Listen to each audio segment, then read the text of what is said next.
കൃഷ്ണ ഗുരുവായൂരപ്പ. നമ്മളിന്ന് പറയണത് മുൻപ് പറഞ്ഞതിൻ്റെ ബാക്കി പത്രം തന്നെയാണ്. ഗുരുവായൂരപ്പനെ ദർശനത്തിന് വേണ്ടിയിട്ട് തൊഴാൻ പറ്റുന്ന സമയങ്ങളെ പറ്റിയിട്ടൊക്കെയാണ്.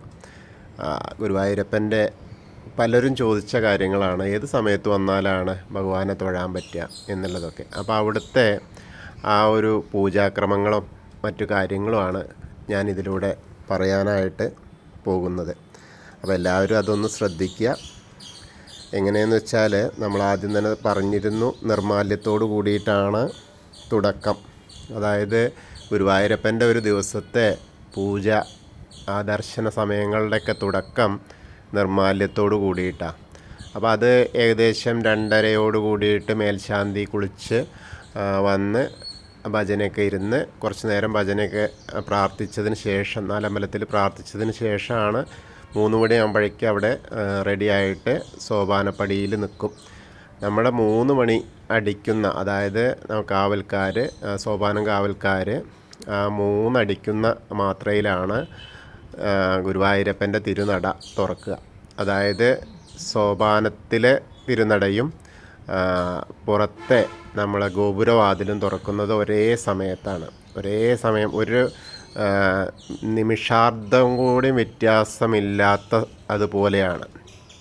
അതിൻ്റെ അത്രയും കണിശമായി ഇട്ടാണ് ആ ഒരു 3 എന്നുള്ള ആ ഒരു നാഴികമണി, 3-ാമത്തെ മണി അടിച്ചു കഴിഞ്ഞാൽ അപ്പോഴേക്കും വാതിൽ തുറന്ന് ശ്രീ ഭഗവാന്റെ ആ തിരുമുഖ ദർശനമാണ്. അത് നിർമാല്യം തൊഴുതാൽ നമ്മൾ ചെയ്തിട്ടുണ്ടായിരുന്നു. ഏറ്റവും പ്രാധാന്യം അർഹിക്കുന്ന കാഴ്ചയാണ്. കാരണം എന്താ വെച്ചാൽ അത്താഴപൂജയൊക്കെ കഴിഞ്ഞ് നട അടച്ചു കഴിഞ്ഞാൽ പിറ്റേ ദിവസം, അതായത് പുലർച്ചെ നമ്മൾ കാണുന്ന ആ ഭഗവത് രൂപത്തിന് ദേവകൾ വന്ന് പൂജിക്കുന്നു എന്നാണ് രാത്രിയിൽ.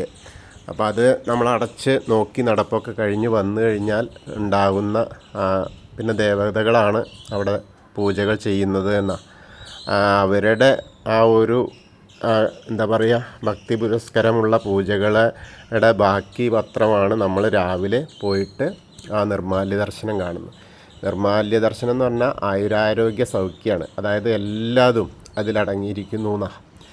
ആ നിർമാല്യ ദർശനം അടുപ്പിച്ച് കാണാൻ പറ്റിയാൽ, 41 ദിവസമൊക്കെ അടുപ്പിച്ച് കാണാൻ പറ്റിയ ആ ആളുടെ ജീവിതം അത്രയും ധന്യമായി എന്നാണ്. ഏത് കാര്യമാണോ നമ്മൾ മനസ്സിലോർത്ത് അതിനു വേണ്ടി ശ്രമിക്കുന്നത്, അത് തീർച്ചയായും നടക്കുന്ന 100% സത്യമുള്ള കാരണമാണ്. പക്ഷേ 41 ദിവസം അത് കിട്ടണമെങ്കിൽ ആ ഗുരുവായൂരപ്പൻ കൂടി നമ്മളെ അനുഗ്രഹിക്കണം എന്നുള്ളത് മറ്റൊരു കാര്യമാണ്. അങ്ങനെ നമ്മൾ കാണുമ്പോൾ ആ 3 മണിക്ക് നട തുറന്നു കഴിഞ്ഞാൽ ആ ഗോപുരവാതിൽ ഇങ്ങനെ തുറക്കുമ്പോൾ നേരെ കൊടിമരം വഴിയാണ് വിടുക. ഭക്തരെ മുഴുവൻ കൊടിമരം വഴി നേരെ അങ്ങോട്ട് വിടുക. ആ ഫ്ലൈ ഓവർ കയറണ്ട. അങ്ങനെ വിടുമ്പോൾ തന്നെ വാതിൽപ്പടി കടന്ന്, വാതിൽമാടം കടന്ന് ഭഗവാന്റെ അകത്തേക്ക് ഇങ്ങനെ നോക്കുമ്പോൾ നേരെ സോപാന ദർശനം കിട്ടി. ഏകാന്തമല്ല, നേരെ സോപാന ദർശനം. അപ്പോൾ എന്താ വെച്ചാൽ അവിടുന്ന് തന്നെ അങ്ങനെ കാണാം. അപ്പോൾ 3:10 വരെ ആ ഒരു കാഴ്ച നമുക്ക് കാണാൻ കഴിയും. 3 to 3:10 വരെ. മുൻപ് നേരത്തെ കഴിഞ്ഞിരുന്നു. ഇപ്പം 3:10 വരെ. അതിന് ശേഷമാണ് ആ മാലകൾ മുഴുവൻ ഓരോന്നോരോന്നായിട്ട് ആദ്യം അഴിച്ചു മാറ്റും. പിന്നീട് ആ കളഭം അഴിച്ചു മാറ്റും. മുഖത്തുള്ള ചന്ദനം മാറ്റും. അതൊക്കെ നല്ലൊരു പട്ടിലേക്ക് മാറ്റും. അങ്ങനെ ആ നിർമാല്യ ദർശനമാണത്. ആ നിർമാല്യ ദർശനം 3:10 വരെ. അത് കഴിഞ്ഞ് 10:15 വരെ ഉണ്ടാവും. ഒരു 5 മിനിറ്റ് സമയം. ഭഗവാന്റെ ആ എല്ലാ ആടയാഭരണങ്ങളും കളഭമൊക്കെ അഴിച്ചു കഴിഞ്ഞാൽ ആ വിശ്വരൂപമായി. അതായത് ഭഗവാന്റെ ആ ചതുർബാഹുവായ ദേവകൾ പൂജിതമായ, അതായത് ദേവലോകത്തുനിന്ന് കൊടുന്ന ആ ഒരു ശ്രീകൃഷ്ണൻ പൂജിച്ചിരുന്ന ആ വിഗ്രഹമാണ് നമ്മൾ ശരിക്കും കാണുക. അപ്പോൾ ആ നിർമാല്യം കഴിഞ്ഞ, അതായത് ഒരു 3:15 ഏകദേശ സമയം, അത് കഴിഞ്ഞാൽ പിന്നീട് എണ്ണാഭിഷേകം, അതായത് തൈലാഭിഷേകമാണ്. ആ തൈലാഭിഷേകം എന്ന് പറഞ്ഞാൽ അത് കണ്ടാൽ വാതാലേശനാണ് ആ സമയത്തുള്ള ദർശനം. അത് എന്ന് പറഞ്ഞാൽ ആടിയ എണ്ണ നമുക്ക് വാങ്ങാൻ കിട്ടും, പ്രസാദമായിട്ട് നമുക്ക് വാങ്ങാൻ കിട്ടുന്നതാണ്. ആ തൈലങ്ങനെ ശംഖിലിങ്ങനെ ഒഴിച്ചിട്ടിങ്ങനെ കുറേശ്ശെ തേച്ചിയാണ് ചെയ്യുക. അങ്ങനെ അത് കണ്ടു കഴിഞ്ഞാൽ പിന്നെ ഒരു 5 മിനിറ്റ് സമയം ഏകദേശം. അതിന് ശേഷം വാകച്ചാർത്താണ്. ആ നെന്മിനി ഇല്ലത്തെ വാഗ പൊടി കൊടുന്നിട്ടാണ് വാഗച്ചാർത്ത് അവർക്കാണ് അതിൻ്റെ ആ പൊടി വാഗ വരുന്നത്. അതവർ കൊടുന്നിട്ട്, അതായത് ഓദിക്കന്മാരാണ് ചെയ്യുക, അങ്ങനെ വാഗ തേച്ച് പിടിപ്പിക്കും. വാഗപ്പൊടി ഇങ്ങനെ വിതറിയിട്ട് വാഗച്ചാർത്ത് അതിനും ഏകദേശം ഒരു 3:15 to 3:20 ഇതൊക്കെ ഏകദേശം ഒരു സമയമാണ് കേട്ടോ. കുറച്ചൊക്കെ വ്യത്യാസം, 1 മിനിറ്റോ അര മിനിറ്റോ ഒക്കെ വ്യത്യാസം വരാൻ സാധ്യത ഉണ്ട്. ആ വാഗച്ചാർത്തിൻ്റെ സമയം എന്ന് പറഞ്ഞാൽ ആ സമയത്ത് നമുക്ക് കിട്ടുന്ന അനുഗ്രഹം സർവ്വാഭീഷ്ടം, അതായത് സർവാരിഷ്ടങ്ങളും മാറും. എന്തൊക്കെ നമ്മളുടെ ബുദ്ധിമുട്ടുകളൊക്കെ ഉണ്ടെങ്കിൽ അതൊക്കെ മാറിയിട്ട് സർവാഭീഷ്ടം നമുക്ക് സിദ്ധിക്കാൻ പറ്റുന്ന തരത്തിലാണ്. വാദരോഗങ്ങൾക്കൊക്കെ ശമനം ഉണ്ടാവാൻ വേണ്ടിയിട്ട് ആണ് വാഗച്ചാർത്ത് നമ്മൾ കാണുന്നത്.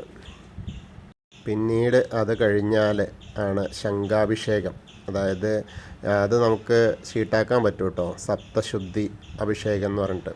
അങ്ങനെ ആ ശംഖാഭിഷേകമാണ്. അതായത് വാഗച്ചാർത്ത് എന്ന് പറഞ്ഞാൽ വാഗച്ചാർത്തിൻ്റെ ബ്രഷ് കൊണ്ടാണ്, അത് ഇഞ്ചിപ്പുല്ല് ബ്രഷാക്കിയിട്ടാണ് നമ്മുടെ ഭഗവാന്റെ ദേഹത്ത് നിന്ന് ഇങ്ങനെ എടുക്കുക. അല്ലാതെ കൈ കൊണ്ട് നമുക്ക് എടുക്കാൻ കഴിയില്ല, അത് പൊട്ടിപ്പോന്നാലോ എന്നുള്ള അത് കാരണം വിഗ്രഹത്തിന് കേടുപാടുകൾ സംഭവിക്കാതിരിക്കാൻ വേണ്ടിയിട്ടാണ് ഇഞ്ചിപ്പുല്ല് ചതച്ചിട്ടുള്ള ആ ബ്രഷായിട്ടാണ് നമുക്ക്. ആ ഇഞ്ചിപ്പുല്ല് നമുക്ക് ശരിക്കും നിർമ്മാല്യ ദർശനമൊക്കെ കഴിഞ്ഞിട്ട് ഇതൊക്കെ കഴിഞ്ഞാൽ ആ വാര്യന്മാരോടൊക്കെ ചോദിച്ചാൽ ചിലപ്പോൾ കിട്ടും, എല്ലാവർക്കും ഒന്നും കിട്ടില്ല കേട്ടോ. എല്ലാവരും കൂടി വന്ന് ചോദിക്കാൻ നിൽക്കണ്ട, അത് വളരെ റെയറായിട്ടാണ് കിട്ടുള്ളൂ. കാരണം ഭഗവാനെ സ്പർശിച്ച ആ ഒരു കാര്യമായത് കാരണം അതൊരു 3:25 ഒക്കെ ആകുമ്പോഴേക്കാണ് അതിൻ്റെ സമയം. അപ്പോൾ അതിങ്ങനെ പുറത്ത് കൊടുന്ന് വയ്ക്കും. അത് കഴിഞ്ഞാൽ ആ ഇഞ്ചിപ്പുല്ല് ഇങ്ങനെ നമ്മൾ ശരിക്കും ബ്രഷ് പോലെ തന്നെ, അതുകൊണ്ട് ഓരോ അണുവിലും ഭഗവാന്റെ ഓരോ അണുവിലും പീഠത്തിലിങ്ങനെ അതുകൊണ്ട് ആണ് തേച്ച് പിടിപ്പിക്കുന്നതും ഒക്കെ. അതിന് ശേഷമാണ് ശംഖാഭിഷേകം, സപ്തശുദ്ധി അഭിഷേകം. അത് കഴിഞ്ഞാൽ ഒന്നിച്ച് കുംഭാഭിഷേകമാണ്. ഈ സപ്തശുദ്ധി അഭിഷേകത്തിൻ്റെ കൂടെ നമ്മുടെ അഷ്ടപതിയും കൂടി പാടും. അഷ്ടപതി ബാക്കിയുള്ള ചില സമയങ്ങളിലൊക്കെ ഉണ്ട്, അത് ഞാൻ വരുന്ന വഴിയിൽ പറയാം. ഈ കുംഭാഭിഷേകം കൂടി ഒന്നിച്ചുണ്ടാവും. അത് നമ്മൾ കാണുന്നത് ധനധാന്യ അഭിവൃദ്ധിക്കാണ്. ആ സമയത്ത് നമുക്ക് കാണാൻ പറ്റിയ ധനധാന്യങ്ങൾ അഭിവൃദ്ധി ഉണ്ടാവുന്ന, കാരണം ലക്ഷ്മി ദേവിയും കൂടിയും കടാക്ഷത്തിൽ അവിടെ ഉണ്ടാവുന്നതാണ്. അത് കഴിഞ്ഞ് ഏകദേശം 3:35, 3:40, 3:45 കൂടിയിട്ട് മലർ നിവേദ്യത്തിനായിട്ട് നട അടയ്ക്കും. ആ മലർ നിവേദ്യം എന്താ വെച്ചാൽ ഭഗവാന്റെ ആദ്യത്തെ നിവേദ്യമാണ്. അതായത് നമ്മുടെ ചെറിയൊരു ഉണ്ണീനെ കുളിപ്പിച്ച് ഭക്ഷണം കൊടുക്കുന്ന ആ ഒരു ചടങ്ങില്ലേ, അതേപോലെ തന്നെയാണ് ഭഗവാനെ എണ്ണ തേച്ച് കുളിപ്പിച്ച് അങ്ങനെ ചെറിയ ആ മലർ നിവേദ്യം ചെറിയൊരു രൂപത്തിൽ, അതായത് ബാലഗോപാലൻ്റെ, അതായത് ഒരു കദളിപ്പഴമോ അല്ലെങ്കിൽ ഒരു പട്ടുകോണമൊക്കെ കൊടുത്തിട്ട് ചെറിയൊരു ഉണ്ണിയായിട്ടാണ് ഉണ്ടാവുക. ആ ഒരു കാഴ്ചയിലാണ് അത് മലർ നിവേദ്യം എന്ന് പറഞ്ഞാൽ. വെള്ളിത്തളികയിൽ ആണ് ശർക്കരയും അതായത് തേനും മലരും ഒക്കെ പാടെ കൂട്ടിയിട്ട് ഉള്ള ആ ഒരു നിവേദ്യമാണ്. അതാണ് ഭഗവാന്റെ ആദ്യത്തെ നിവേദ്യം. അത് നമുക്ക് കാണാൻ കഴിയില്ല, കാരണം ആ സമയത്ത് നട അടയ്ക്കും. ആ സമയത്ത് പട്ടുകോണൊക്കെ ചാർത്തിയിട്ടുള്ള ഒരു ഉണ്ണിക്കണ്ണനായിട്ടായിരിക്കും ഉണ്ടാവുക. പിന്നീട് മലർ നിവേദ്യം കഴിഞ്ഞൊരു 4:05 ആണ് നട തുറക്കുക. ഏകദേശം 4:05 വരെയൊക്കെ ആവുക. അതിനുശേഷം ഭഗവത് ദർശനമാണ്.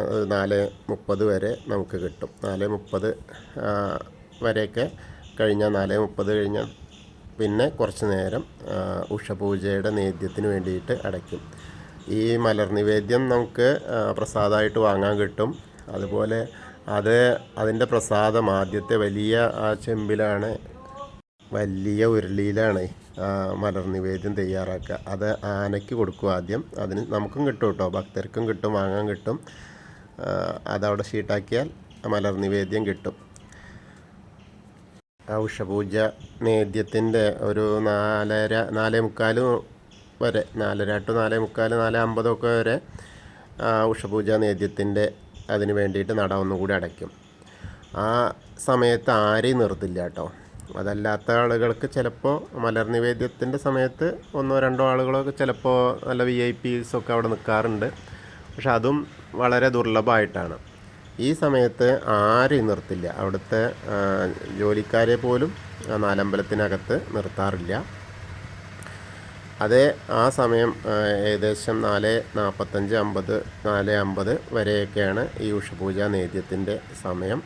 അത് കഴിഞ്ഞാൽ പിന്നെ ഒരു 5:45 വരെ ദർശനമാണ്. അപ്പോൾ യാതൊരു കുഴപ്പമില്ലാതെ ദർശനം നടത്താൻ കഴിയും. അതിൻ്റെ ഇടയ്ക്കാണ് 5 മണി. ഇപ്പം നമ്മൾ 3 മണിയുടെ കാര്യം പറഞ്ഞ പോലെ തന്നെ 3 മണിക്ക് നിർമ്മാല്യത്തിന് നട തുറക്കുന്ന അത് മണി അടിച്ചാലേ ഉള്ളൂ. അതേപോലെ തന്നെയാണ് 5 മണിക്ക് 5 അടിച്ചാൽ മാത്രമാണ് 5 അടിക്കേണ്ടത്. അത്രയും പ്രത്യേകത ഉണ്ട്. 3 മണി പോലെ തന്നെ പ്രത്യേകത 5 അടിക്കാനും വേണം. 5 അടിക്കുന്ന സമയത്താണ് കേളിക്കൈ. നമ്മൾ മുൻപ് ചെയ്തിരുന്നു കേളിക്കൈയുടെ കാര്യം. അത് നമ്മുടെ കൊടിമരത്തിൻ്റെ തെക്കേ ഭാഗത്താണ് കേളിക്കൈ അരങ്ങേറുക. അത് 5 മണിക്കാണ് കറക്റ്റ്. അങ്ങനെ അത് കഴിഞ്ഞതിന് ശേഷമാണ് 5:45 വരുന്നവരെ ദർശനമാണ്. ഇതിൻ്റെ ഒക്കെ ഒപ്പം ദർശനമുണ്ട്. ആ സമയത്ത് ബാലഗോപാലനായിട്ടാണ് ഉണ്ടാവുക. പിന്നെ 5:45 ഉഷപൂജ തുടങ്ങുകയാണ്. ഉഷപൂജ എന്ന് പറഞ്ഞാൽ എതിരേറ്റ് പൂജ. എതിരേറ്റ് പൂജ എന്ന് പറഞ്ഞാൽ ഭഗവാനെ സൂര്യദേവനെ സൂര്യൻ ഉദിച്ചു വരുമ്പോൾ സൂര്യനെ എതിരേറ്റ് ഉള്ള പൂജയാണെന്നാണ് അതിൻ്റെ പറച്ചിൽ. അപ്പോൾ ആ സമയത്താണ് നമ്മുടെ തിടപ്പള്ളിയിൽ പ്രാധാന്യം അർഹിക്കുന്ന തിടപ്പള്ളിയിൽ ഗണപതി ഹോമം നടത്തുക.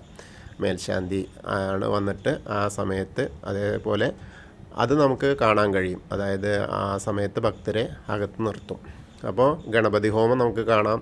അതേപോലെ ആ പൂജ അപ്പം മണ്ഡപം തൊടാൻ പാടില്ല എന്നുള്ളതൊക്കെ പറയും അവിടെയുള്ള ആളുകൾ, ജോലിക്കാർ. അപ്പോൾ അതൊക്കെ അങ്ങനെ വിട്ടു നിന്നാൽ നമുക്കത് മേൽശാന്തിയുടെ നമസ്കാരവും ഒക്കെ കാണാൻ കഴിയും.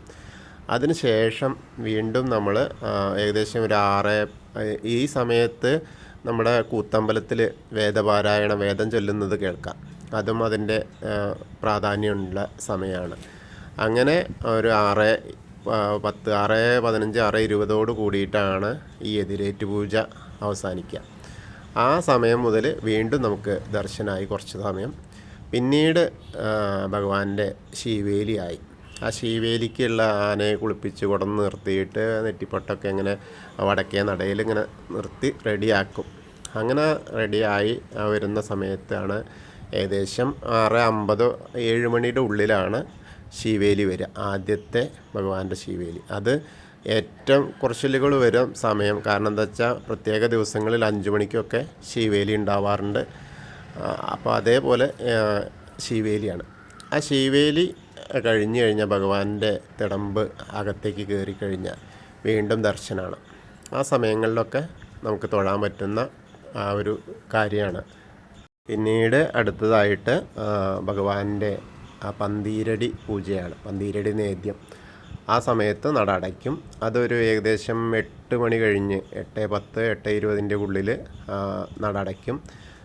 8 മണിക്കാണ് അടയ്ക്കുന്നത് വെച്ചാൽ ഏകദേശം അരമണിക്കൂറാണ് വരിക, 1/4 മണിക്കൂറിൻ്റെ അടുത്ത്. കാരണം അഷ്ടപതി ഉണ്ട്. അപ്പോൾ ആ ഒരു സമയം ഉണ്ട്. പിന്നെ അതേപോലെ മേളം വരുന്നുണ്ട്. അതെല്ലാം കൂടി വരുമ്പോൾ ആദ്യം നിവേദ്യം കഴിഞ്ഞു എന്ന് പറയും, പിന്നെ നിവേദ്യം കഴിഞ്ഞ് നട തുറന്നു എന്ന് പറയും. അപ്പോഴാണ് നമുക്ക് ദർശനം കിട്ടുള്ളൂ. അത് ആ സമയത്ത് എന്ന് പറഞ്ഞാൽ ഏകദേശം നിഴലിന് 12 അടി നീളം വരുന്ന സമയത്താണ് പന്തീരടി പൂജ എന്ന് പറയുക. അതിൻ്റെ മുൻപായിട്ടാണ്, പന്തീരടി പൂജയുടെ മുൻപായിട്ട് നമുക്ക് കാണാൻ പറ്റുന്ന, ഭക്തർക്ക് കാണാൻ പറ്റുന്ന കാര്യങ്ങളാണ് പാലഭിഷേകം. ആ പാലഭിഷേകം കാണുക എന്ന് പറഞ്ഞാൽ അതായത് ഭഗവാന്റെ ആടയാഭരണങ്ങളെല്ലാം അഴിച്ചു വെച്ച് അത് നമുക്ക് കണ്ണിന് നയനാനന്ദകരമാണ്. കാരണം എന്താ വെച്ചാൽ കണ്ണിൻ്റെ അസുഖത്തിനും അത് മറുമരുന്നാണ്. അതുപോലെ തന്നെ കാരണം ഭഗവാന്റെ ആ പാതാളാഞ്ജന ശില കറുത്ത ശിലയാണ്. അതിനെ വെളുത്ത് നമുക്ക് ഗുരുവായൂരപ്പനെ വെളുത്ത് നമുക്ക് കാണാൻ കഴിയുന്ന ഏക അവസരമാണ് ആ പാലഭിഷേക സമയം. അപ്പോൾ പാലഭിഷേക സമയത്താണ് ഭഗവാനെ ഇങ്ങനെ നല്ല വെളുത്ത ഒരു സുന്ദര രൂപത്തിൽ നമുക്ക് ദർശിക്കാൻ കഴിയാം. അത് വളരെ മനോഹരമായൊരു കാഴ്ച തന്നെ. കാരണം കുറച്ച് സമയങ്ങളാണ് ഉണ്ടാവുക, എന്നാലും അല്ലെങ്കിലേ സുന്ദര രൂപമാണ്. പക്ഷേ പാലഭിഷേക സമയത്താണ് ആ വിഗ്രഹത്തെ നമുക്ക് നമ്മുടെ കണ്ണുകൊണ്ട് മുഴുവനായിട്ടും കാണാൻ കഴിയുക എന്ന്. അല്ലെങ്കിൽ ആ കറുത്ത നിറം പാതാളാഞ്ജനശിലയാവുകൊണ്ട് കുറച്ച് കറുപ്പ് കലർന്ന ഒരു വിഗ്രഹമാണ്. അപ്പോൾ അതിന് കറക്റ്റായിട്ട് കാണാൻ കഴിയുക. കാരണം ആർക്കും കാണാം. ഇനിയിപ്പോൾ കണ്ണട വയ്ക്കാത്തവർക്കും കണ്ണട വെച്ചവർക്കും ഒക്കെ ഒക്കെ ആ ഭഗവാന്റെ ആ ദർശനം കിട്ടുന്നതാണ്. അതിങ്ങനെ കറക്റ്റായിട്ട് കാണാൻ കഴിയുക ആ പാലഭിഷേകത്തിലാണ്. അത് കണ്ട് തൊഴുതാൽ അതിൽ നമുക്ക് ഷീട്ടാക്കാനൊക്കെ കഴിയും കേട്ടോ. പാലഭിഷേകം ഷീട്ടാക്കാം, അതേപോലെ നവകാഭിഷേകം ഷീട്ടാക്കാം, ഒക്കെ ഷീട്ടാക്കാം. ആ സമയത്ത് കണ്ട് തൊഴുതാൽ കണ്ണിൻ്റെ എല്ലാ അസുഖങ്ങളും മാറുമെന്നാണ് പറയുന്നത്. പിന്നീട് നവകാഭിഷേകം, അതായത് 9 കലശം കലത്തിൽ ഉള്ള ഇതുകൊണ്ടാണ് ഒരു മന്ത്രം ചൊല്ലിയിട്ട് ആണ് നവകാഭിഷേകം നടത്തുക. അത് കഴിഞ്ഞാലാണ് പന്തീരടിയുടെ നേദ്യം. അപ്പോൾ നേദ്യമായാൽ പിന്നെ കാണാൻ കഴിയില്ല, നമ്മൾക്ക് അവിടെ നിർത്തില്ല. അതേവരെ നമുക്ക് ഈ പാലഭിഷേകവും നവകാഭിഷേകവും ഒക്കെ കാണാം. അതൊക്കെ വിശ്വരൂപത്തിലാണ്, ആ ഭഗവാന്റെ തിരുരൂപത്തിലെയാണ് നമുക്ക് കാണാം. പിന്നീട് പന്തീരടി പൂജ കഴിഞ്ഞ് ചെറിയൊരു അലങ്കാരം ഉണ്ടാവും. ആ മുഖത്തൊക്കെ ചന്ദനം ചാർത്തിയിട്ടുണ്ടാവും. ഒരു ബാലഗോപാല സ്വരൂപത്തിൽ അല്ലെങ്കിൽ വേണുഗോപാല സ്വരൂപത്തിലായിട്ടാണ് ആ അലങ്കാരം ഉണ്ടാവുക. വേറെ അലങ്കാരങ്ങളൊന്നും ആ സമയത്തില്ല. യഥാർത്ഥത്തിലുള്ള അലങ്കാരം എന്ന് പറഞ്ഞാൽ കളഭാലങ്കാരത്തിലാണ് ഭഗവാൻ മാറ്റം വരുന്നത്. അതേവരെയൊക്കെ അതേ രൂപത്തിൽ തന്നെ ചെറിയ ചെറിയ മാറ്റങ്ങളോട് കൂടിയിട്ടാണ് ഉണ്ടാവുക. അതിനുശേഷം പിന്നെ ദർശനമാണ്. ഏകദേശം 8:45, വളരെ ദുർലഭ ദിവസങ്ങളിൽ 9 മണിയൊക്കെ ആവാം, 9:05 വരെയൊക്കെ ആവാറുണ്ട് ചില ദിവസങ്ങളിൽ. കാരണം ഏകദേശം 1/4 മണിക്കൂറാണ് ആ ഒരു പന്തീരടി പൂജയ്ക്കുള്ള സമയം വരുന്നത്. അത് കഴിഞ്ഞ മാക്സിമം ചില ഒതുക്കന്മാരുടെ ആകുമ്പോൾ കുറച്ച് വഴുകും, അതേപോലെ അടയ്ക്കാൻ വഴുകിയിട്ടും ഒക്കെ ആകുമ്പോൾ കുറച്ച് അങ്ങോട്ടും ഇങ്ങോട്ടൊക്കെ 9 മണിക്ക് 9:05 മിക്കവാറും. അതിൻ്റെ മുൻപ് തന്നെ ദർശനം ആവും ചില ദിവസം. മാക്സിമം വന്നാൽ 9:05 വരെ ആണ്. അതിന് ശേഷം പിന്നെ 11:00-11:30 വരെ. 11:30-ക്കാണ് നമ്മുടെ ഭഗവാന്റെ ഉച്ചപൂജ. ആ ഉച്ചപൂജയ്ക്ക് നേദ്യങ്ങൾ തയ്യാറാക്കാനും വളരെ കാര്യമുണ്ട്. 4 തരം പായസമുണ്ട്, അതേപോലെ എന്താ പറയുക, ഉപ്പേരി, പപ്പടം എല്ലാം അടങ്ങിയ സദ്യ തന്നെ, വിഭവസമൃദ്ധമായ സദ്യയാണ്. ആ സമയത്താണ് ഏകദേശം 1 മണിക്കൂർ സമയം വരും ആ ഉച്ചപൂജയുടെ സമയം. അതെന്താ വെച്ചാൽ ആ സമയത്താണ് നമ്മുടെ ഭഗവാന്റെ കളഭാലങ്കാരം. ആ കളഭാലങ്കാരം ഏറ്റവും പ്രധാനം ഉള്ളതാണ്. കാരണം എന്താ വെച്ചാൽ ഓദിക്കന്മാരോ മേൽശാന്തിയോ വന്നിട്ടാണ് കളഭാലങ്കാരം ചെയ്യുക. അത് അത്രയും പ്രാധാന്യത്തോടു കൂടിയൊക്കെ നമ്മളിപ്പോൾ കാളയമർദ്ദനം, അല്ലെങ്കിൽ ഒരു കെട്ടിയ ദാമോദരൻ, അല്ലെങ്കിൽ വെണ്ണക്കണ്ണൻ, അങ്ങനെ അനേകം അമ്പാടിയിലെ ഓരോ ദൃശ്യങ്ങളും നമുക്ക് മുന്നിൽ അവതരിപ്പിച്ച് കാണിക്കുന്ന ആ ഒരു കാഴ്ചയാണ്. ആ കാഴ്ച നമ്മൾ മറ്റ് ചടങ്ങുകളൊന്നുമില്ലെങ്കിൽ അത് കഴിഞ്ഞ പിറ്റേ ദിവസം നമ്മൾ നിർമ്മാല്യം വരെയും ആ ഒരു കാഴ്ചയാണ് നമ്മൾ കാണുക, ആ കളഭാലങ്കാരം. പക്ഷേ പുണ്യാഹോ മറ്റെന്തെങ്കിലുമൊക്കെ ഉണ്ടായി കഴിഞ്ഞാൽ, ശുദ്ധിയോ എന്തെങ്കിലും ഉണ്ടായി കഴിഞ്ഞാൽ അത് മാറ്റും കേട്ടോ. അല്ലെങ്കിൽ നമുക്ക് കാണാൻ കഴിയുന്നത് ആ ഒരു കാഴ്ചയാണ്. അത് സമയം കഴിഞ്ഞാൽ പിന്നെ 2 മണി 2:30 വരെ, ഏകദേശം ഇപ്പോൾ 1 മണിക്കൂർ കഴിഞ്ഞപ്പോൾ 11:30-ക്ക് അടച്ചുവെച്ചാൽ 12:20, അല്ലെങ്കിൽ 11:20 അടച്ചാൽ 12:20, അല്ലെങ്കിൽ 12:30 ഉള്ളിൽ തുറക്കും. പിന്നീട് 1-1.5-2 മണിക്കൂറോളം, 2 മണിക്ക് അടയ്ക്കുമെന്ന് പറയുമെങ്കിലും ചിലപ്പോൾ 2:30 ആവാം, 2:45 ആവാം, 3 മണി വരെയും ദർശനം നടത്തിയിട്ടുള്ള സമയങ്ങളുണ്ട്. അതെന്താ വെച്ചാൽ 3 മണിക്ക് അടച്ചിട്ട് ഭഗവാന് ഉറങ്ങാൻ സമയം കിട്ടില്ല, ഒന്ന് ഇരിക്കാൻ സമയം കിട്ടില്ല എന്ന് പറഞ്ഞ പോലെ തന്നെയാണ്. കാരണം 3:30-ക്ക് വീണ്ടും തുറക്കണം. അപ്പോൾ അങ്ങനെയൊക്കെയുള്ള കാര്യങ്ങളുണ്ട്. ആ ഒരു കാഴ്ചയിൽ നമുക്ക് ഒരുപാട് കാര്യങ്ങൾ, ഒരുപാട് സമയം നമുക്ക് കിട്ടും. ഉച്ചപൂജ കഴിഞ്ഞാൽ ധാരാളം സമയം ദർശനത്തിനായിട്ട് കിട്ടും. പിന്നെ ഇടയ്ക്കൊക്കെ ശിവേലി സമയങ്ങളിലൊക്കെ ഭഗവാനെ പുറത്തേക്ക് കൊണ്ടുവരുമ്പോൾ നമുക്ക് സുഖമായിട്ട് ദർശനം കിട്ടുന്ന ഒരു കാഴ്ചയാണ്. അപ്പോൾ നമ്മൾ ഉച്ചപൂജ വരെയുള്ള സമയങ്ങളായി. ഉച്ചപൂജ എന്ന് പറഞ്ഞാൽ ഉച്ച കഴിയുന്ന വരെയുള്ള ദർശന സമയങ്ങളുമായി. പിന്നെ അതിന് ശേഷം അവധി ദിവസങ്ങളിലൊക്കെ ആണെങ്കിൽ, ഞായറാഴ്ച, ശനിയാഴ്ച, അങ്ങനത്തെ ബാക്കിയുള്ള ചുവന്ന കലണ്ടറിൽ ചുവന്ന ഉള്ള ദിവസങ്ങളിലൊക്കെ 3:30-ക്ക്, എപ്പോൾ അടച്ചാലും 3:30-ക്ക് വീണ്ടും തുറക്കും. അപ്പോൾ ആ തുറക്കുമ്പോൾ ശിവേലി ഉണ്ടായിരിക്കും. ആ ശിവേലി ഉണ്ടാവുക എന്ന് പറഞ്ഞാൽ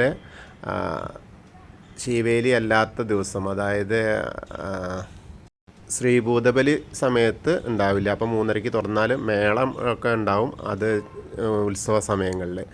മറ്റ് ദിവസങ്ങളിലൊക്കെ 3:30-ക്ക് ദർശനമാവും. ആ ദർശനത്തിൻ്റെ ആ ഒരു സമയത്ത് നമുക്ക് സുഖമായിട്ടുള്ള ദർശനം കിട്ടും. അല്ല ശീവേലി ഉണ്ടെങ്കിൽ 3:30 തുറന്നാൽ ഏകദേശം 4 മണി വരെ ശീവേലിയുടെ ഇതുണ്ടാവും. 4-5 വരെയൊക്കെ ശീവേലി കാണാം. അപ്പോൾ നമുക്കവിടെ നിന്നാൽ കാണാം. ക്യൂവിലാണെങ്കിലും അല്ലെങ്കിൽ ചുറ്റമ്പലത്തിൽ വന്നാൽ കാണാൻ കഴിയുന്ന കാഴ്ചയാണ്. പിന്നീട് അപ്പോൾ ഒന്നും പൂജകളും മറ്റു കാര്യങ്ങളൊന്നുമില്ല. പിന്നെ ഒരു 6:30-ക്ക് ശേഷം 6 മണിക്ക് ശേഷം ഏത് സമയത്താണോ ദീപാരാധന ആ സമയത്തൊക്കെ വേറെ നട അടയ്ക്കുമെങ്കിലും ഭക്തരെ അകത്തേക്ക് കടത്തും. ശീവേലി കഴിഞ്ഞ് തിടമ്പ് ഉള്ളിലെത്തി കഴിഞ്ഞാൽ പിന്നെ സുഖമായിട്ടുള്ള ദർശനമാണ്. പിന്നെ ദീപാരാധനയ്ക്ക് തിരക്കില്ലാത്ത സമയമൊക്കെ ആണെങ്കിൽ നാലമ്പലത്തിൻ്റെ അകത്തേക്ക് കയറാൻ പറ്റിയ ഭക്തർക്ക് വളരെ സുഖമായിട്ട് ആ 3 ആരതിയും സുഖസുന്ദരമായിട്ട് കാണാൻ പറ്റും. കാരണം എന്താ വെച്ചാൽ അതും സോപാനം വഴിയൊക്കെ ആണെങ്കിൽ ഏറ്റവും വളരെ അത്യുത്തമമാണ്. പക്ഷേ എല്ലാവർക്കും എല്ലാ സമയത്തും കിട്ടിക്കൊള്ളണമെന്നില്ല. എന്നാലും ഭഗവാന്റെ ഒരു ദീപ ആരതിയെങ്കിലും നമുക്ക് കാണാൻ കഴിയും എന്നുള്ളതാണ്. അതും ആ സമയത്തൊക്കെ കൊടിമരത്തിൻ്റെ അവിടെയൊക്കെ നല്ല തിരക്കായിരിക്കും. എന്നാലും അവിടെ നിന്നൊക്കെ തൊഴാൻ പറ്റുന്ന അവസ്ഥയാണ്. അഥവാ ദീപാരാധന നമുക്ക് തൊഴാൻ പറ്റിയില്ല എന്നൊക്കെ, പക്ഷേ ഭഗവാനെ ഒഴിഞ്ഞ ആരതി അത് കഴിഞ്ഞ നേരെ ആ കോയ്മ കൊടുന്നിട്ട് വടക്കേ നടയിൽ അങ്ങനെ വയ്ക്കും. അത് നമുക്ക് ദർശിക്കാം, അതിനെ തൊഴാം. അതിൻ്റെ ആരതി നമുക്ക് ഹവിസ് നമുക്ക് എടുക്കാൻ കഴിയും. അതാണ് ദീപാരാധനയുടെ സമയത്ത് അവിടെ തിരക്കാണെങ്കിൽ നേരെ അത് കഴിഞ്ഞ ഉടനെ ഇവിടെ വന്ന വടക്കേ നടയിൽ വന്ന സുഖമായിട്ട് അത് നമുക്ക് ഉപയോഗിക്കാൻ കഴിയും. പിന്നീട് കുറച്ച് സമയം കൂടിയൊക്കെ ഉണ്ടാവും. ഈ ശരിക്കും ശ്രീഭൂതബലി ആണെങ്കിൽ ദീപാരാധന കഴിഞ്ഞാൽ പിന്നെ കുറച്ച് സമയം കഴിഞ്ഞാൽ നട അടയ്ക്കും. അത് കഴിഞ്ഞ് പിന്നെ അത്താഴ പൂജയും കൂടി കഴിഞ്ഞിട്ടേ നട തുറക്കുള്ളൂ. അതല്ലാത്ത ദിവസങ്ങളിൽ പിന്നെ ദർശനമാണ്. പിന്നെ അത്താഴ പൂജയ്ക്കായിട്ട് നട അടയ്ക്കും. അത്താഴ പൂജയ്ക്കും വളരെ വിശേഷമായ കാര്യങ്ങളൊക്കെയാണ് ഉണ്ടാവുക.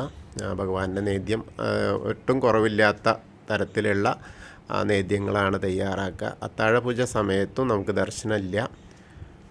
അത്താഴ പൂജയ്ക്കാണ് അപ്പവും അടയും ഒക്കെ നമ്മൾ ഷീട്ടാക്കുന്നു. അതേപോലെ അഹസ് വഴിപാടിനൊക്കെ തരുന്ന അപ്പവും അട അതൊക്കെ കിട്ടുന്നത് ഈ അത്താഴ പൂജയ്ക്ക് ശേഷമാണ്. പായസം, പാലട, എന്താ പറയുക, പാൽപ്പായസം ഒക്കെ വീണ്ടും കുറേശ്ശേ ഉണ്ടാവുള്ളൂ. പക്ഷെ അത് ആ സമയത്താണ് ഭഗവാന് നേദിക്കുക. ധാരാളം ഉണ്ടാവും, പക്ഷെ നമുക്ക് കിട്ടുക കുറേശ്ശേ കിട്ടുള്ളൂ എന്ന് പറയും. കാരണം 5 ലിറ്ററോ 10 ലിറ്ററോ വേണമെന്ന് പറഞ്ഞാൽ ചിലപ്പോൾ കിട്ടിക്കോളുന്നില്ല. കാരണം വളരെ കുറച്ചേ ഉണ്ടാവുള്ളൂ. അപ്പോൾ അത് ആണ് ആ അത്താഴ പൂജ കഴിഞ്ഞാൽ നമുക്ക് അപ്പോഴും വിഗ്രഹത്തിന് മാറ്റങ്ങളൊന്നും വരുന്നില്ല. അതേ ഉച്ചയ്ക്കിലെ ഉച്ചപൂജയിൽ എന്താണോ ഉണ്ടായത്, എന്ത് അലങ്കാരത്തിലാണോ ഭഗവാൻ ഇരിക്കുന്നത്, അതേ അലങ്കാരത്തിൽ തന്നെ നമുക്ക് കാണാൻ പറ്റുന്നു. അതായത് ഏറ്റവും കൂടുതൽ സമയം ഭഗവാന്റെ അലങ്കാരമായിട്ട് ഇരിക്കുന്നത് ആ കളഭാലങ്കാരമാണ്. അതാണ് ഏറ്റവും പ്രാധാന്യം. പിന്നീട് അത്താഴ പൂജ കഴിഞ്ഞാൽ കുറച്ച് സമയം ദർശനമാണ്. കുറച്ച് സമയം ഏകദേശം ഒരു മുക്കാൽ മണിക്കൂറോ 1 മണിക്കൂറൊക്കെ ആവാം. 1-1.5 ചിലപ്പോൾ കിട്ടും, തിരക്കിനനുസരിച്ച്. കാരണം ക്യൂ ക്ലോസ് ചെയ്താൽ പിന്നെ കിട്ടില്ല. ഉള്ള ഭക്തരെ മാത്രം ഏകദേശം 9 മണി വരെയൊക്കെ പറയുമെങ്കിലും 9:30 വരെയും 9:45, 10 മണി വരെയൊക്കെ ഉണ്ടായ സമയങ്ങളുണ്ട്. കാരണം ഭക്തരുടെ ജനത്തിരക്ക് കൂടുതലുണ്ടാവുമ്പോൾ ആ ദർശന സമയത്തെ നീട്ടിയിട്ടും ദർശനത്തെ കൂടുതലായി കൊടുത്തിട്ടുമൊക്കെ ഉള്ള അവസ്ഥകളുണ്ടാവും. അങ്ങനെ അത് കഴിഞ്ഞാൽ പിന്നെ ശീവേലിയായി, അത്താഴ ശീവേലിയായി. ശീവേലി കഴിഞ്ഞാൽ എന്താ വെച്ചാൽ ശീവേലിക്ക് ഒക്കെ 3 പ്രദക്ഷിണമാണ്. ശീവേലികളിലെല്ലാം 3 പ്രദക്ഷിണമാണ് ഭഗവാന്റെ ഉണ്ടാവുക. ആദ്യം മേൽശാന്തി അല്ലെങ്കിൽ ഓദിക്കൻ പോവും. അതിനുശേഷം ആനപ്പുറത്ത് ഭഗവാൻ 3 പ്രദക്ഷിണമാണ്. നേരെ മറിച്ച് ശ്രീഭൂതബലിക്ക് 4 പ്രദക്ഷിണം ഉണ്ടാവും. 4ാമത്തെ പ്രദക്ഷിണം ഭഗവാനെ കൊണ്ട് ഓടും. ഭഗവാനും ഓടും നമ്മുടെ കൂടെ. അതാണ് ഭക്തരുടെ കൂടെ ഓടുന്ന ഭഗവാനെയും കൂടി നമുക്ക് കാണാം. അതാണ് ശ്രീഭൂതബലിയുടെ പ്രത്യേകത. അതേവരെ 3 പ്രദക്ഷിണത്തിൽ അങ്ങനെ സാധാരണ ഇതിലായിട്ടാണ് പോവുക. പക്ഷേ ശ്രീഭൂതബലിക്ക് ചെണ്ട കൊട്ടിയിട്ട് ഓടുന്ന പ്രദക്ഷിണവും അതേപോലെ വടക്ക് വശത്ത് ദേവീക്ഷേത്രത്തിൻ്റെ തൊട്ട്, അതായത് നമ്മളിപ്പോൾ നെയ്വിളക്കിന് കയറുന്ന അതിൻ്റെ അവിടെയായിട്ടാണ് ശ്രീഭൂതബലിയുടെ അവസാന ചടങ്ങ്, ബലി തർപ്പണം നടത്തുക. ആന അവിടെ വന്ന് നിന്ന് ആനപ്പുറത്തുള്ള ഭഗവാന് ബലി അർപ്പിക്കുന്നത്, ഭഗവാന്റെ കാഴ്ച മറ്റുള്ള ആളുകൾക്കൊക്കെ ആ ഒരു കാഴ്ചയാണ് അവിടുന്ന് കാണുക. അങ്ങനെ വന്ന് നമ്മൾ കൊടിമരത്തിൻ്റെ അവിടെ എത്തിയിട്ട് കാണാം. പിന്നെ അത് കഴിഞ്ഞ ഉടനെ തന്നെ ഭഗവാന്റെ തിടമ്പ് പോകുന്നതിന് മുൻപ് തന്നെ ശിവേലി ശ്രീഭൂതബലിയൊക്കെ കഴിഞ്ഞ പിന്നെ വിളക്കുണ്ടാവും. 3 ആനകളുടെ വിളക്ക് ഉണ്ടാവും, അതെന്നും ഉണ്ടാവും. അതിൻ്റെ കാഴ്ച എന്ന് പറഞ്ഞാൽ അതൊരു റൗണ്ടാണ്. ഒരു റൗണ്ട് എന്ന് പറഞ്ഞാൽ വാദ്യമേളങ്ങളോട് കൂടിയിട്ടൊരു റൗണ്ടും ആലവട്ടവും വെഞ്ചാമരമൊക്കെ വീശിയിട്ട് വാദ്യഘോഷാദികളോട് കൂടിയിട്ടുള്ള ആ ഭഗവാന്റെ വിളക്കെഴുന്നള്ളിപ്പാണ് കാഴ്ച കാണുക. അത് അന്നേ ദിവസം ഉദയാസ്തമന പൂജയുള്ള ആളുകളും അതേപോലെ ചുറ്റുവിളക്ക് നേർന്നവരൊക്കെ അവരെ കൊണ്ട് അവസാനത്തെ ആ റൗണ്ടിൽ ഒരാന മാത്രമായിട്ട് സമയത്താണ് കൊടിമരത്തിൻ്റെ അവിടുന്ന് ദക്ഷിണ കൊടുപ്പിക്കും. ദക്ഷിണ എന്ന് പറഞ്ഞാൽ ഈ വാദ്യമേളക്കാർക്കൊക്കെയുള്ള ദക്ഷിണയായിട്ട് പണ്ടേ നിശ്ചയിച്ച ഒരു തുക, അതായത് 8.25 രൂപയാണ്. ആ ഒരു പൈസയാണ് അന്നത്തെ അതേ സാമൂതിരി നിശ്ചയിച്ച പ്രകാരമുള്ള ആ സംഖ്യയാണ് കൊടുക്കുക. അതൊരു കിഴിയിലായിട്ട് ആരാണോ ചുറ്റുവിളക്ക് 5 ചുറ്റുവിളക്ക് ഉണ്ടെങ്കിൽ അങ്ങനെ 5 ഉദയാസ്തമന പൂജ ഉണ്ടെങ്കിൽ 5 പേരുണ്ടാവും. അല്ല ഒരാളാച്ചാൽ ഒരു പേരെ കൊണ്ട് അവിടുന്ന് കൊടുത്ത് ഭഗവാനെ നമസ്കരിച്ച് അവർക്കും അവിടെ വരാം. അങ്ങനെ അത് കഴിഞ്ഞ പിന്നീടാണ് ഭഗവാന്റെ ഏറ്റവും പ്രധാനമായ തൃപ്പുക, ഓലവായന എന്നിവയൊക്കെ. അതായത് ആ സമയത്തേക്ക് നട അടയ്ക്കുന്നത് വരെ ഭക്തർക്ക് പുറത്ത് നിന്നിട്ട് കാണാൻ കഴിയും. അതായത് കൊടിമരത്തിൻ്റെ അവിടെ ഇതിൽ ഉദയാസ്തമന പൂജ ചുറ്റുവിളക്കം ഉള്ള ആളുകളെ കൊടിമരത്തിൻ്റെ നടുക്ക്, അതായത് ഇങ്ങോട്ട് വന്നു കഴിഞ്ഞാൽ നമ്മുടെ ആ വലിയ ബലിക്കല്ലിൻ്റെ അവിടെ ഇരുന്ന് കാണാൻ കഴിയും ഭഗവാന്റെ ആ പൂജ വേള. അത് കഴിഞ്ഞാലാണ് ഓലവായന എന്ന് പറഞ്ഞാൽ 10കാരൻ വാര്യരാണ് വന്നിട്ട് അന്നത്തെ കണക്കുകളൊക്കെ അവതരിപ്പിക്കുക. ഭഗവാന്റെ സമക്ഷത്തിൽ അന്ന് ഉണ്ടായ എല്ലാ കണക്കുകളും എത്ര അടുത്തു എന്നൊക്കെ ഉള്ളത് പറയുക. അത് കഴിഞ്ഞാലാണ് നെയ്യ്, ആ തൃപ്പുകയുടെ നെയ്യ്, തിരുവിളക്കിൽ നിന്ന് പകർന്ന നെയ്യാണ് നമുക്ക് പ്രസാദമായിട്ട് കിട്ടുന്നത്. അതും വളരെ ഏത് രോഗങ്ങൾക്കും ശമനം മാറാൻ വേണ്ടിയിട്ട് ആ നെയ്യ് കഴിക്കാം, നെയ്യ് തേക്കാം. അതൊക്കെ പക്ഷെ കുറച്ചേ കിട്ടുള്ളൂ. എന്നാലും അത് അത്രയും അമൃതമാണ്. അതിൻ്റെ ആ ഒരു അംശം നമ്മുടെ ശരീരത്തിലെത്തിയാൽ അത്രയും മനോഹരമാണ്, അത്രയും അതിൻ്റെ കാര്യസിദ്ധ്യർത്ഥാണ്. അങ്ങനെ അത് കഴിഞ്ഞാൽ അത് ശരിക്കും ഇപ്പോൾ കൊടുക്കുന്നത്, മുൻപ് കൊടിമരത്തിൻ്റെ മുൻപിലായിരുന്നു കൊടുത്തിരുന്നത്. ഇപ്പോൾ നമ്മുടെ തുലാഭാര കൗണ്ടറിൻ്റെ അവിടെ ക്യൂ നിർത്തിയിട്ട് അതിലൂടെയാണ് ഭക്തർക്ക് വിതരണം ചെയ്യുന്നത്. അതും കൂടി കഴിഞ്ഞാൽ പിന്നെ ഉണ്ടെങ്കിൽ, അതായത് കൃഷ്ണനാട്ടം ആണ്. കൃഷ്ണനാട്ടം വടക്കേ നടയിലാണ് അരങ്ങേറുക. ഭഗവാന്റെ തൃപ്പുക കഴിഞ്ഞ ഉടനെ തന്നെ കൃഷ്ണനാട്ടത്തിൻ്റെ പരിപാടികൾ നടക്കും. അതിൻ്റെ ആ സമയത്ത് തന്നെയാണ് നമ്മുടെ എടത്തരികത്തുകാവിലെ ഭഗവതിക്ക് അഴൽ, അതും വളരെ സങ്കടങ്ങളെല്ലാം മാറ്റാൻ വേണ്ടിയിട്ടുള്ള അഴൽ ആണ് അവിടെ നടക്കുക. അതും കഴിഞ്ഞിട്ട് ഭഗവതിയുടെ ആ ഒരു പുറപ്പാടൊക്കെ കഴിഞ്ഞതിന് ശേഷമാണ് കൃഷ്ണനാട്ടം തുടങ്ങുക. കൃഷ്ണനാട്ടമുള്ള ദിവസങ്ങളാണെങ്കിൽ നട അടയ്ക്കില്ല. ഏകദേശം 1 മണി 2 മണി വരെയൊക്കെ നീണ്ടു നിൽക്കുന്ന പല കഥകളിലെയും വ്യത്യാസം ഉണ്ടാവും. അതിനനുസരിച്ച് നീളം വരും.